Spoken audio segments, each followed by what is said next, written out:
Cheers, and welcome to our fireside chat on the Voluntary Virtues Network. My name's Steve. I'm here with Steve and Matt or Mike, however you want to say it, and Ehub or John. Ehub? Yes. Ehub. I didn't hear that part.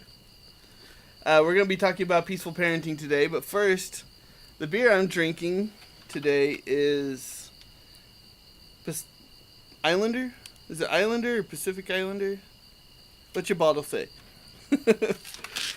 Islander IPA. Islander IPA by Coronado Brewing Company. Huh. Yes. None of your homebrew, huh? No. Not this week. That is fermenting, though, yes. Okay. That shall be coming soon. We do have some morning wood in the fermenter. Oh, well, that's dudes. Has some morning nice wood, brewing it. some nice Hop characteristics. yeah. Alright. Trying to think of the word. Fruity smell, Ah. I guess. Fruity aroma. Yes. Gotta say aroma instead of smell because it sounds cooler. Right. I sound more true. professional that way. Yes, Yes. exactly. Right. Kind of an apricot-y taste to it. Not as bitter as some other IPAs I've had. It's kind of a Um, cheesy, apricot-y, oaky. Cheesy I don't want in my beer. Keep the cheese out of my beer. I'm sorry. Although, if someone brews something with cheese and it's good, more props to you. Overall, I think it's a decent IPA. Yeah, I'd say it's not the hoppiest one I've ever had, but I can definitely drink more than a few of them. And you probably have already tonight, right? I think this is just number 2 Oh, okay. of these. On to the topic. What were we discussing again? Peaceful parenting. Ah, yes. As they say, children are the future. And if we're hoping for a more peaceful, voluntary future, it's got to start with parenting. Do you agree, John? I agree. Absolutely, yeah. John is our resident current parent. Steve is also a parent. But your kid is grown, right? Mid-20s.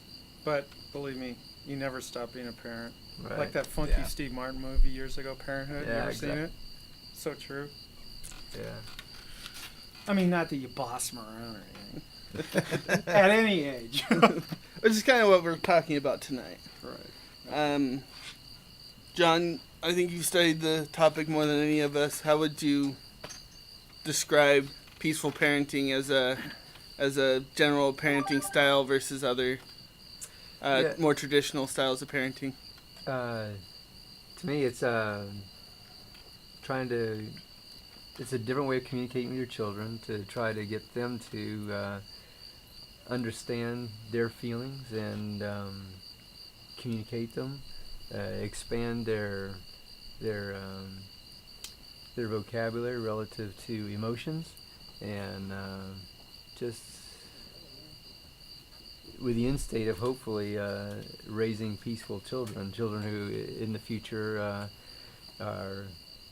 have hopefully no inclination to force other people to do what they want them to do. But, So you basically just let her run wild and do whatever she wants? no, it's a lot more talking. It's not easier, that's for sure, and it's not always peachy keen. But you just try to keep the long goal and work through difficult times with conversation. It's challenging. It's not easy. It's not the easier way for sure. I mean, I was definitely raised in a conventional, you could say, punitive style, Southern upbringing, and doubled down, going and spending a life in the Marine Corps, and so I certainly didn't learn that stuff from my childhood or from my military experience. It was after the fact, and started realizing that there was another way, and started digging into that and started putting it into effect as much as possible.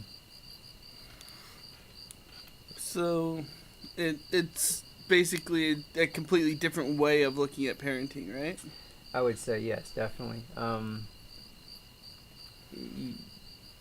Yeah, I have there's a good book I read recently. Not recently, actually. It's when she was quite a bit younger. It was Building Emotional Intelligence by Michelle Board, I think it was.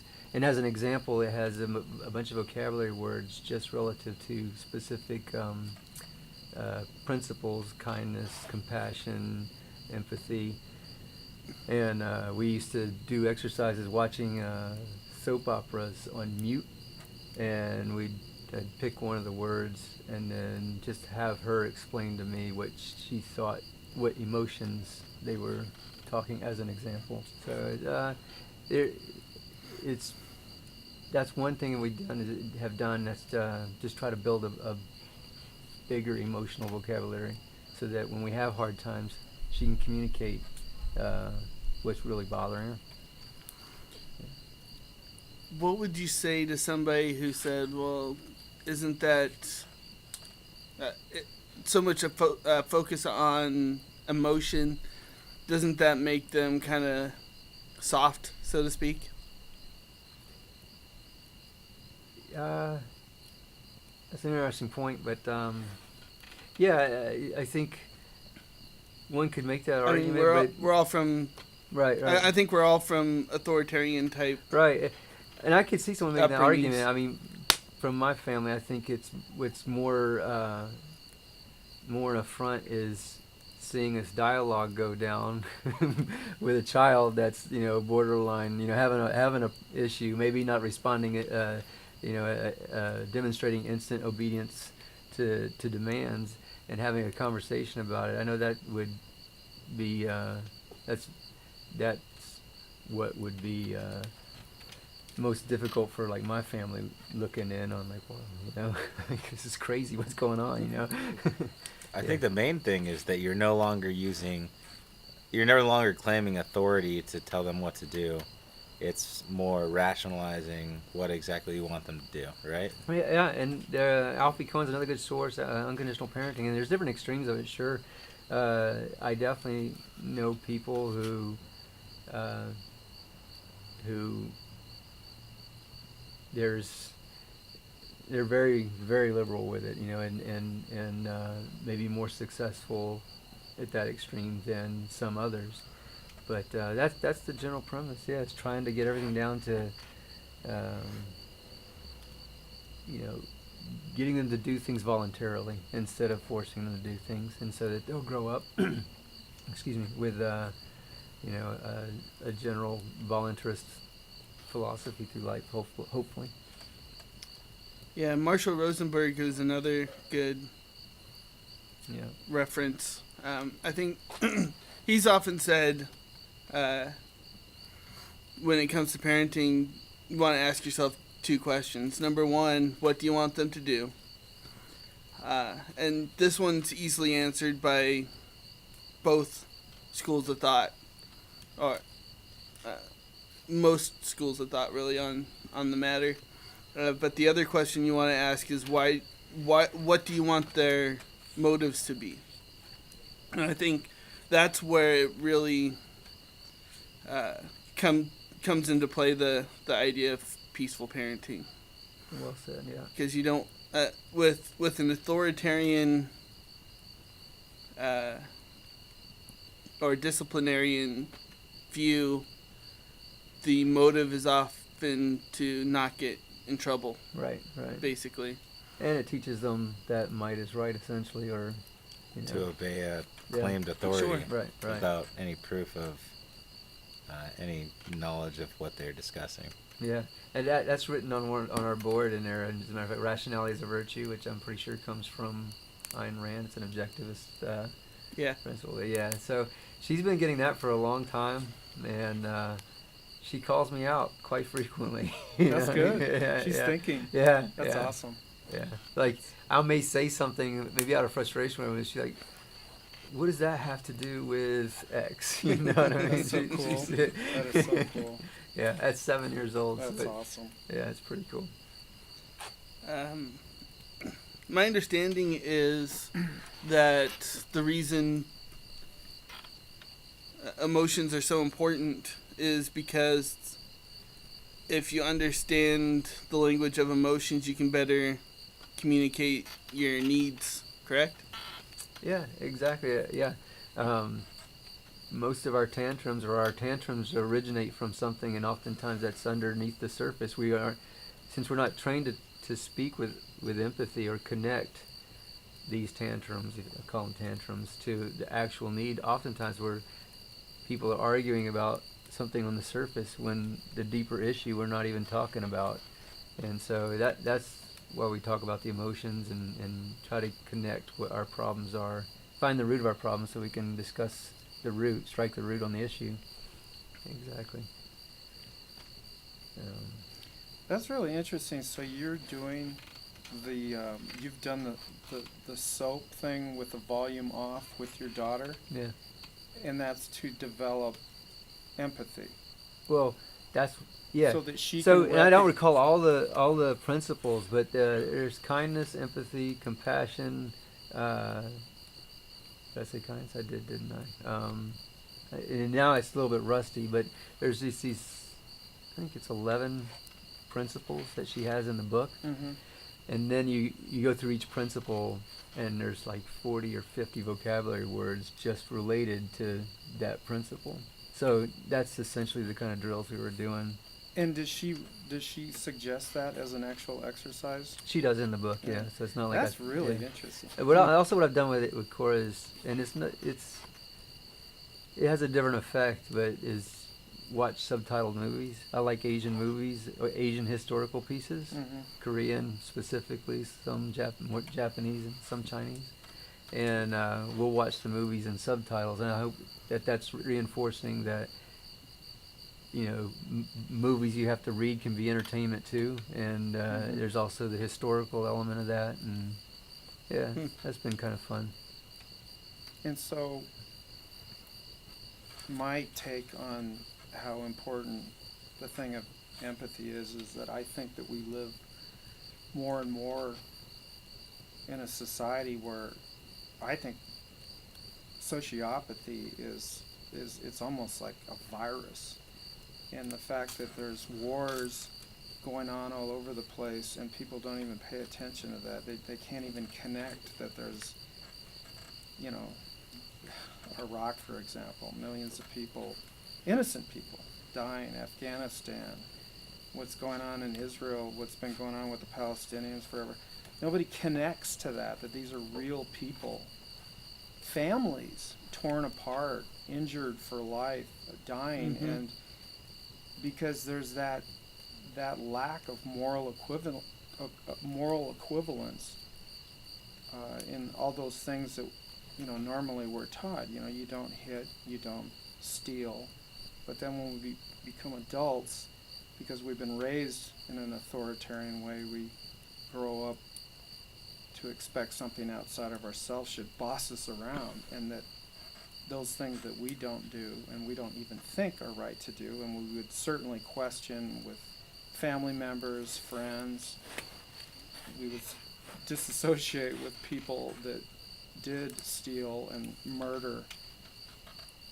But there's that, I don't know, it's like a cognitive dissonance. But anyway, my point is, I think that whole thing of empathy, really focusing on that and helping to develop that in a child is absolutely key to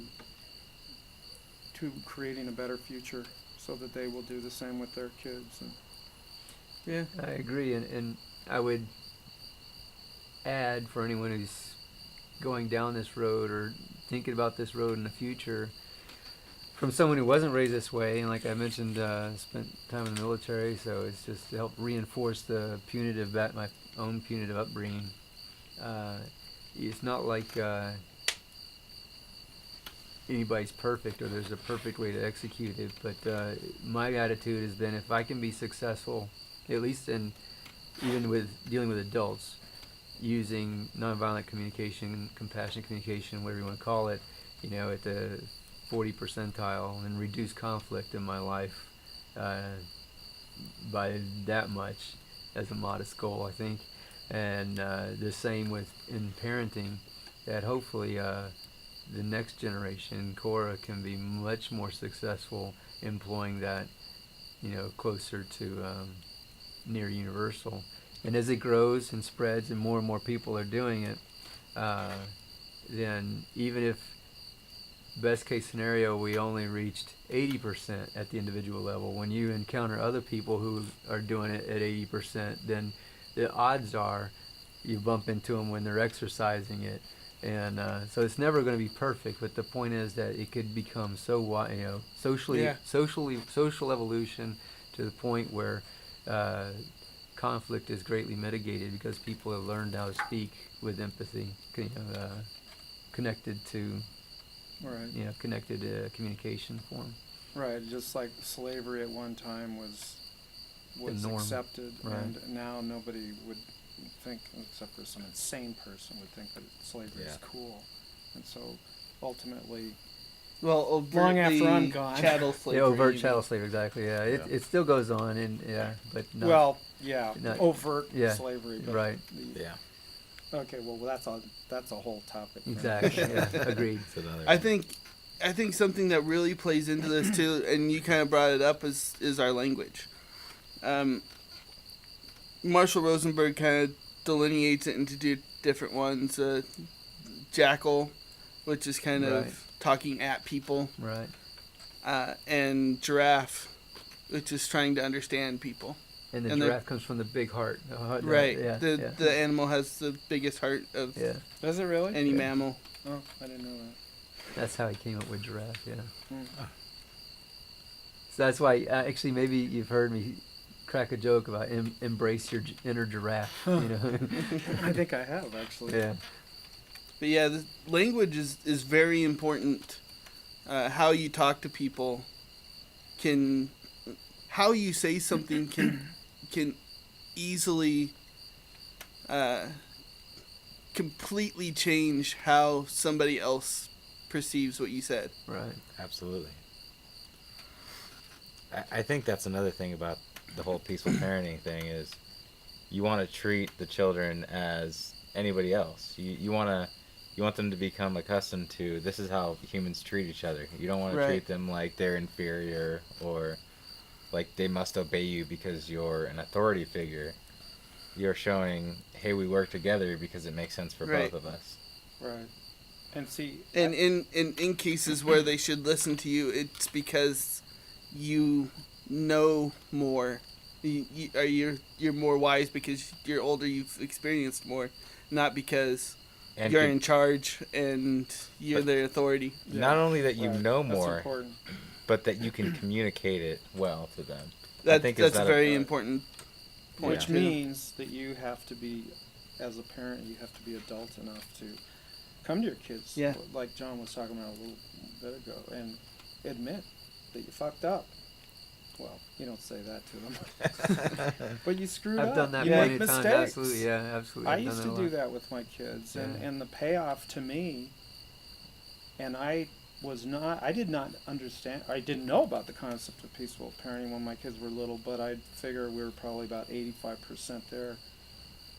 The cool thing about it, the payoff is that my kids now come to me, and when they've got some real serious issue going on, like even emotional, they'll talk to me about it, which I really appreciate, because I sure as hell couldn't do that with my father. Right. There's no way, Yeah. It's unapproachable in that regard. Yeah. I don't think I heard like an apology. I was wrong, and not that I'm harboring feelings or, but I don't think I heard that from my parents. Save the time, like I had bruises from Big Brown, the big belt, you know what I mean? And I think, yeah, I know I got it then, an apology and that, but I don't think I heard that once or twice in my entire childhood, and Well, I know I've wore good that for out you. already with my daughter. That's two more than I Yeah, got. my son, yeah. So. And in Alfie Cohen's book, he's got a point in there. He says, "I think that parents should apologize for something at least twice a month to their kids." Yeah. Why twice a month? That's a good round number, and it's arbitrary, but at least I'm admitting it. I think that's good because it's humbling yourself in front of them, and that is part of the ingredient, if you want, whatever the term would be, in that they see you as more of an equal, As a human. as a rather human than- instead of the authority figure, because you're not shoving this stuff down their throat, and they're terrified to question you. They won't be. And you're showing them it's good to admit when you're wrong. Yes. That's a Oh, good that's lesson in huge. itself. That's freaking huge. Yeah. People. And I can That's really.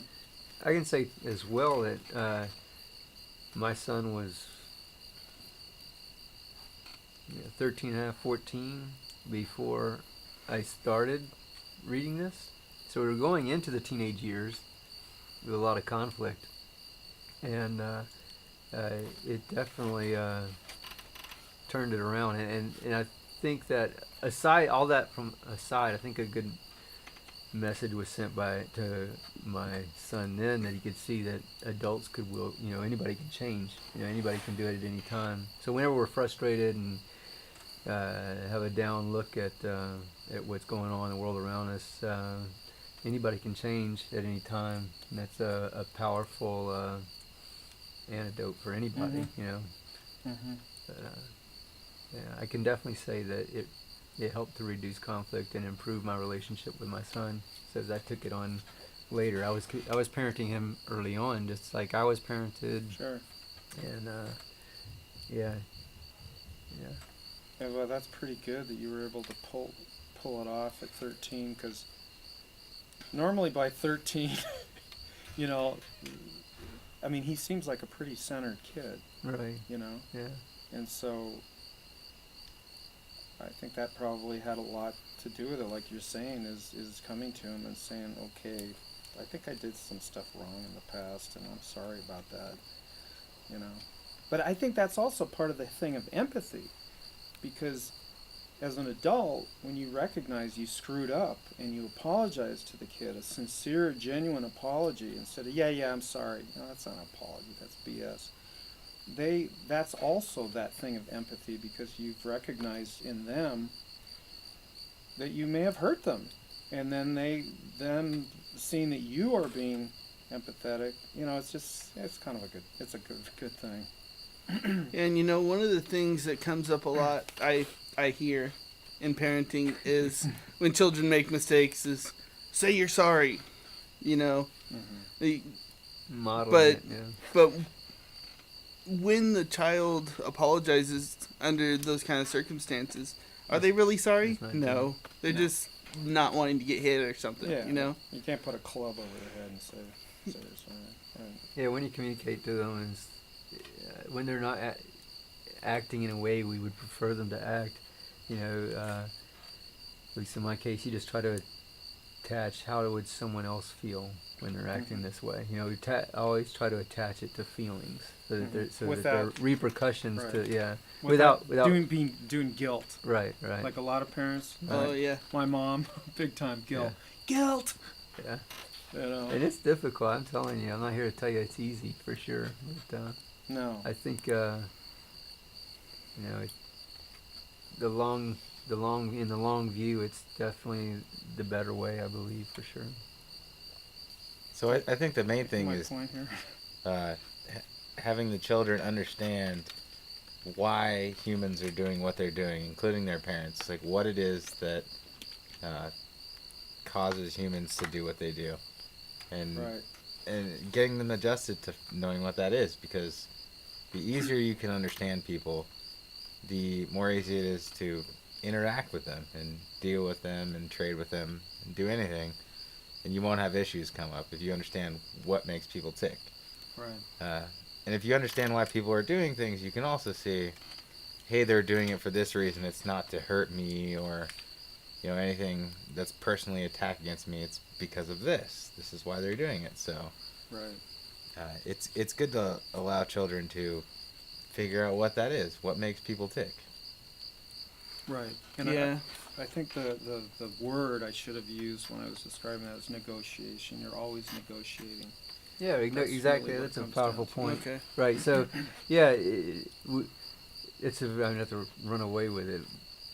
You want to add more? No, to no. that? I mean, negotiation is rational, whereas the other is the club over the head type of threat is irrational and doesn't get good results, and it's just uncool. But go ahead. Yeah, most parents and kids don't. Oh, parents don't really didn't negotiate with their parents, so they don't really teach their children how to negotiate. So there's no.